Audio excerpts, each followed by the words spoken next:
very quickly give us the highlights of the auction.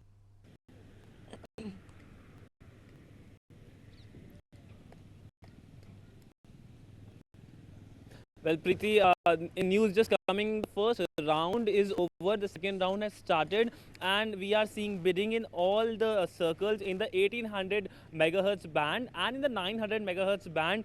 We are seeing aggressive bidding.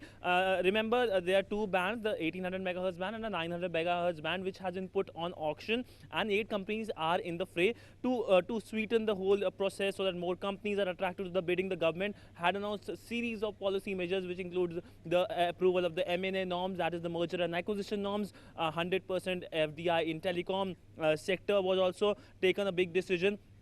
And of course, recently the spectrum usage charges has been now kept at a specific number, that is 5%. Spectrum usage charges, the minimum is the amount, that's the 5%, which the telecom companies have to give to the to the government for the usage of the spectrum. That's like a spectrum fee, and it was previously varying from 3 to 8%. So before the auction, the telecom companies wanted that this should be put on a certain, there should be a certainty in it.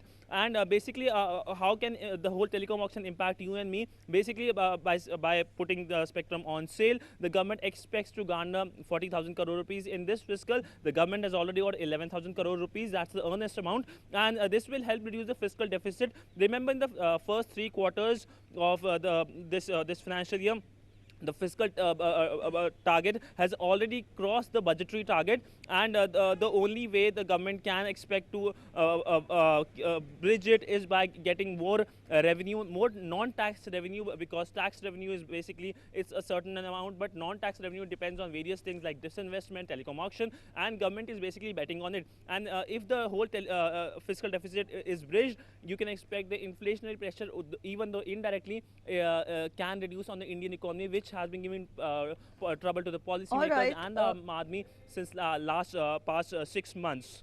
All right, Siddhant, you're telling us about the about how promising this auction can prove for the government. But then on the other hand, the government is expecting to garner as much as 11,300 crore rupees from this auction. But then when we talk of the future expectations, we know that in the near future we will also have 3G and 4G coming, and ultimately this fiscal deficit, which the government is planning and is aiming to reduce, will be finally will be put forward to the consumers. The government's take on that.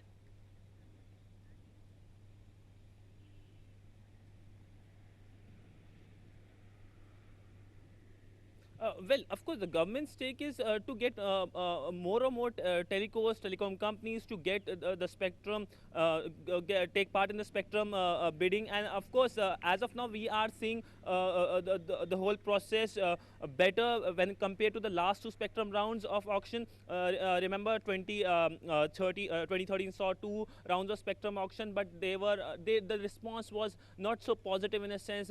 In the last auction, only one company was taking part, and the auction got over in one day. Before that, the March 2013 auction was also there were only 2 companies. Remember, I would like to in the whole thing, I would like to say something that February is somewhat very important to the telecom sector. In 2012, the whole auction got the licenses were cancelled by the Supreme Court. This was the month, and last year also the whole auction took place in this month, and we are seeing the third round of spectrum auction taking place in this round. Hopefully, this February of 2014 will be positive for the whole telecom industry. All right, Siddhant, thank you so much for joining us and giving us those